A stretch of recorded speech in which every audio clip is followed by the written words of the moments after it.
Are you a parent who has children who are interested in dancing? Well, tune into this video because we meet Melanie Gard of Peninsula School of Dance.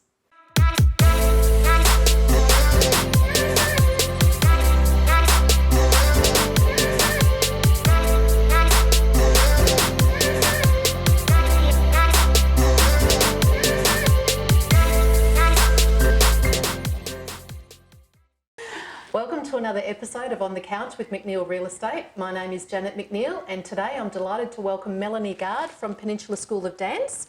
Peninsula School of Dance is a safe, friendly and nurturing environment for children to experience dance and performing arts. So welcome. Thank you so much for having me, Janet. It's going to be an absolute pleasure to learn all about you. So Melanie, to start, tell us a little bit about yourself and your background. Sure. So I have always danced. I learnt dance as a little girl, and it was something that was always a really important part of my life. I always aspired to be just like the big girls that dance, and went on and did all my teaching qualifications.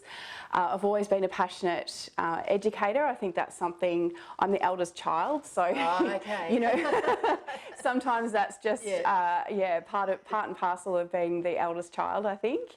So I finished my schooling and I went to university. So I did a bachelor degree in disability studies. So I've always had a really strong sense of community, social justice. I'm also a Kiwi, so I feel like that's a little bit in our makeup as well, us Kiwis. Yep. So I did that degree. I worked in the disability sector for around 15 years, working in community development and working on a lot of the big projects around the devolution of big institutions and looking at how we could transfer those services into community-based settings. Yep.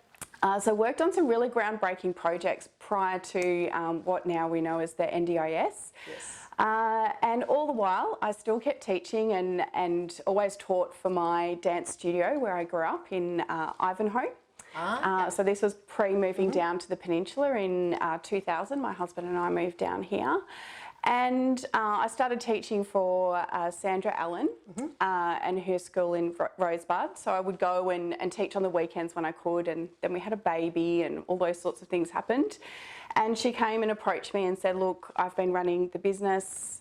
You know, I would like to continue to teach, but I don't want to run the school anymore. And I guess all of the timing for it for us in terms of, you know, moving into having children and all those sorts of things, it was just perfect timing. And as I said at the start, it's been my passion.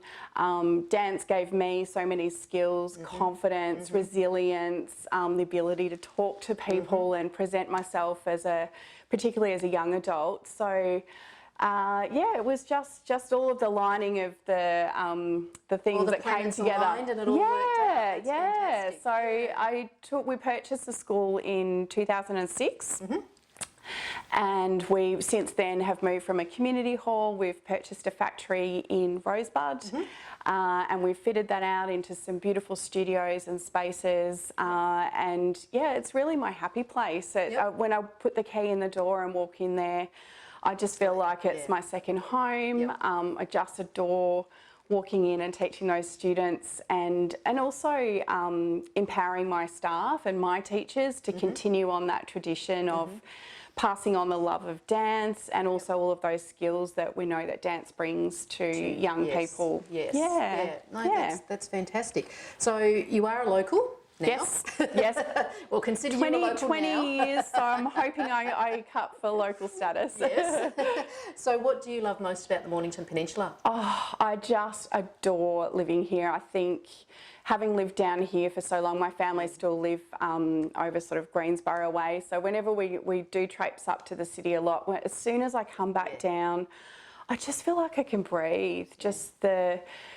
It's just more relaxed, the salty sea air. I love going for walks on the beach. I just love the lifestyle for our children. Our children, you know, finish school, run down to the beach. Yes. You know, it's just such a great place to bring up children, and we've got really strong connections down here. I can't imagine living anywhere else now. Yeah. Why would you? Yeah, exactly. That's fantastic. So you've touched a little bit on why you started the school. What sort of age groups are your students, and are they just girls or are they boys and girls? Yeah, great question actually. We offer classes right from toddler age, so we have sort of mummy and me or daddy and me, I should say, as well. And we have lots of days. Yeah, absolutely, lots of grandparents come in. So it's a very interactive sort of place to start for those young children. And my oldest student is 80. 80? Yeah. Wow. So she was a dancer and a teacher, and she comes in and does a private lesson with me once a week. I highly respect her. She has so much knowledge.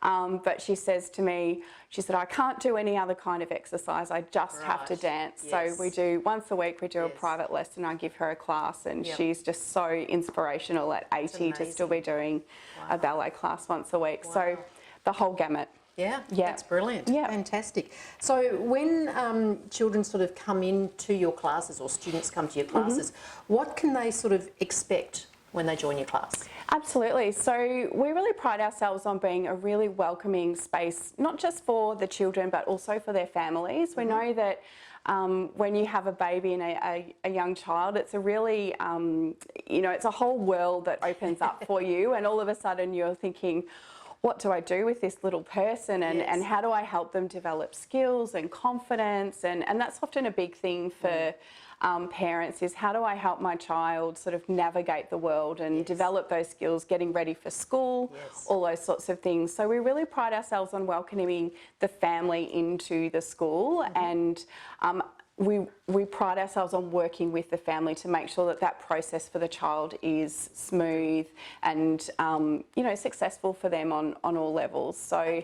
So when you have a class, are parents or grandparents allowed to be in the class? No, generally we don't. We don't have. We do when they're really little, so little toddlers. Yes, we welcome the parents in for a trial day, so when they first come in, and we do have open weeks where we open up the classes. Obviously, that's been more challenging with COVID. We've been doing open week on Zoom, all that sort of stuff. In the garage. Yeah, absolutely.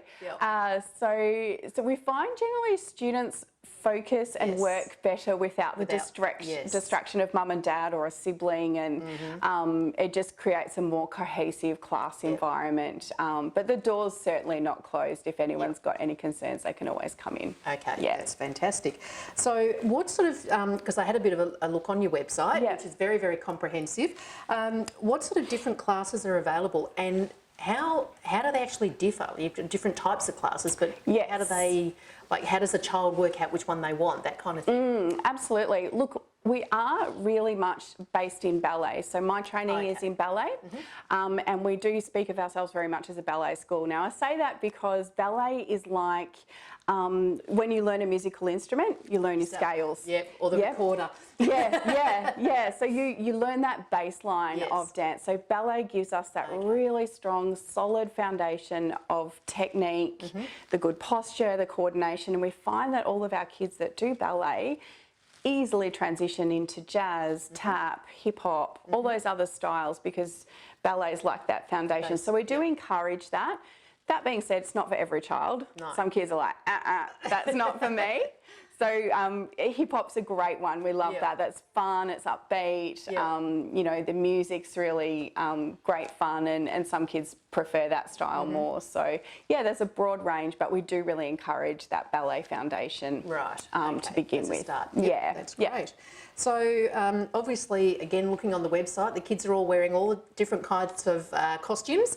So what sort of outfits do they need, and can they wear it, like buy one outfit and wear that in each different style of class? And what sort of cost is it to get into it? Yeah, absolutely. Great question. So our uniform is based on the level that they're in. So generally speaking, if you start ballet, you're wearing a leotard and tights, and then we add pieces like little shorts or T-shirts if they're doing jazz or hip hop, anything like that. So we have a full range to suit, all body types and boys and girls and all those sorts of things. So generally speaking, an outfit for if you came in for a little dancer and they get like a little dress, tights, shoes, that costs about $120. Okay, that's but not too generally bad. speaking, like a well-fitted uniform will last a child at least full 12 months. Yes. If not more. Yes. Yeah. Yeah, unless they have a massive growth. Yeah, yeah.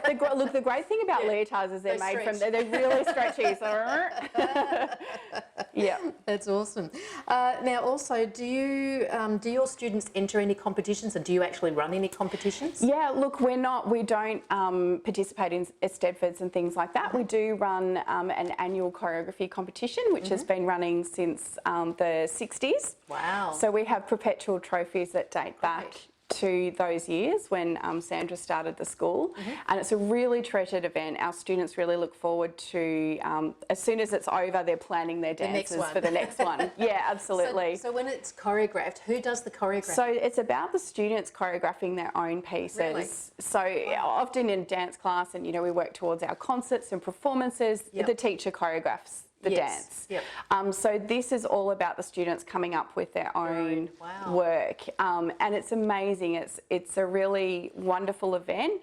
It gives children that perhaps they might not be the most technically accomplished dancer, but they may have some really strong skills in creation, and so we find that those kids really love it because it gives them an opportunity to shine as well, and it's really supportive. Everyone's sort of happy for each other, and the trophies are like a treasure trove of names of people that have gone on to have amazing careers in dance and teaching. Some of them are parents that have got children at the school now, so yeah, it's like a real piece of history. That's awesome. I've been to a few concerts with watching kids. I've obviously got friends and family with children that have gone through dance classes, and it's hysterical. Yeah. It's also beautiful because you watch the kids when, the toddlers, they first do their dance routine on stage, and they're all going in different directions and they're crying or they're twirling the wrong way or whatever.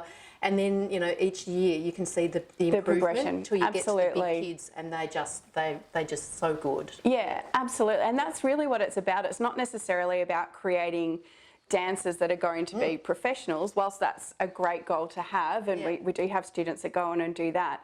Most kids are not going to be a professional dancer, but what we're aiming for is giving them that confidence, that ability to get out there and put themselves out there, to be able to stand up tall, feel proud. In front of a crowd, exactly. Yeah, it's pretty scary. Yeah, and if you came in and met a lot of our teenagers, they're really well-spoken young people.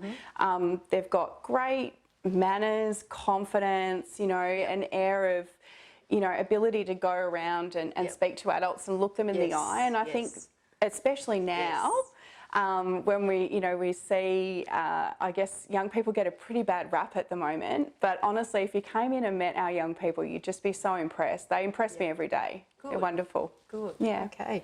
So that actually brought into one of my questions. Do your classes give students confidence for their adult life? But I guess another question is, what's your sort of favourite success story around your students? Is there one particular student that sort of stands out, or a year of students? Yeah. Look, I think there's probably a couple of students, and I won't speak to anything specific, but as young people, when they came to me, they lacked a lot of confidence, experienced a lot of anxiety. A couple of students I've had that are now sort of in that later teenage age group, I've worked really closely with their families. They've seen psychologists, and we've had really strong strategies around managing their anxiety and getting them into the dance class. And whilst they may be a brilliant dancer or they may not be, that's not the measure of success for me. No. The measure of success is seeing them now. If you walked in, you wouldn't know that they used to hide under the table, cowering, because they were frightened or scared. So those are the things that I'm most proud of. No, definitely. That's amazing. So how do people get in touch with you and your business? Absolutely. So you can find us on all the socials. So we're on Facebook, Peninsula School of Dance. We're on Instagram at Peninsula Dance. The best way to find us is just to simply Google us.